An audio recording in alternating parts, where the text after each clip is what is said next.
This is Tom Fox, and I'd like to welcome you to a new season of Adventures in Compliance. This season, we're going to take up the second set of 12 short stories published in the Strand Magazine in 1893 and 1894, which were collected in the book The Memoirs of Sherlock Holmes. The Memoirs of Sherlock Holmes was published in the United Kingdom by G. Loons and in the U.S. by Harper's and Brothers. It's the second collection featuring the consultative detective Sherlock Holmes. The Final Problem was published in this series, and that remains one of the top Sherlock Holmes stories of all time, as Doyle was determined to kill off Sherlock Holmes, his most famous character, due to not simply its popularity, but how Holmes in many ways had taken over the life of Doyle the writer. I hope you'll take this opportunity to not simply listen to this podcast series, but also to reread the stories in the Memoirs of Sherlock Holmes.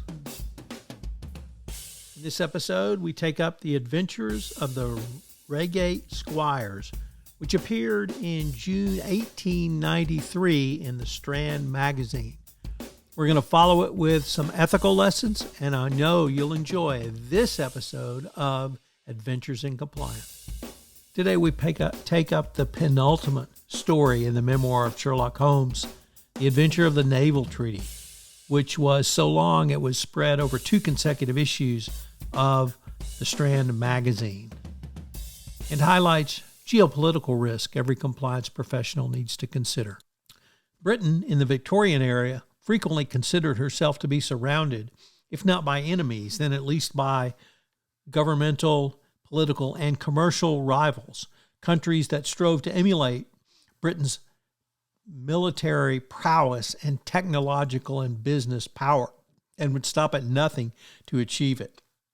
This story isn't a spy story, an epic tale of espionage double-dealing that draws 2 of the country's most implacable foes, Imperial Russia and Republican France, into play, and would in many ways kickstart an entire generation of spy fiction. It is a friend of Watson, Percy Phelps, who first alerts the detective to the ensuing mystery. He's an employee at the Foreign Office, and he was alarmed to discover while working late and alone one night that a crucial naval treaty had been stolen from his office. How had the theft been undertaken? He has no clue. The building was more or less deserted, and he'd stepped out of the office only for a few moments for a cup of tea. How very English. 2 entrances to his office could have been used, and one was in sight of both the building's commissar and of Phelps himself, as he hunted down the tea he had requested some time before. The side entrance, but then how? It was a nasty night with pouring rain. Anyone who stepped into the building from outside would have been dripping water everywhere, leaving wet footprints, but there were no sign of either. The commissionaire's wife was brought in and searched. She had been in the building for some time that evening, leaving around the same time as Phelps embarked on his hunt for tea. But there were no signs of the treaty about her person. It had completely disappeared, and Phelps, returning home, essentially suffered a nervous breakdown, or brain fever as it was known in those days. For 2 months he remained incapacitated, and when he recovered, it was to discover that his career, like his reputation, had been shattered. Holmes was fascinated by the entire affair, the questions, the absence of footprints, but what baffled him, if the treaty was so important and its revelation so damaging, why was nothing heard of it? Indeed, 8 weeks passed without the theft being publicized, and none of Britain's enemies would have failed to have acted upon the contents before that. Therefore, it appears the thief is holding it, either for money or for some other reason. There were one possibility, and that possibility was that the thief was a near relative of Phelps himself, a market speculator who, due to his gambling debts, had visited Phelps at office and had snatched away the treaty on the spur of the moment, knowing it held the answer to his financial woes. The problem, it turned out, was that he had hidden the treaty in the very room where Phelps was now convalescing, so he couldn't get in to get the treaty and then sell it. Holmes set a trap by inviting Phelps to spend the night at 221B Baker Street and then double back to the house. And sure enough, the thief had entered the room, retrieved the treaty, and delivered himself and the paper straight into the arms of Sherlock Holmes. Phelps made a complete recovery, helped in no small way by the treaty which Holmes found.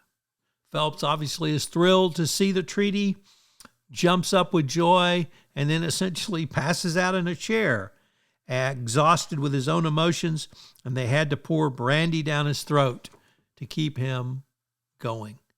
It's a great end to a really fun, interesting, and enjoyable tale.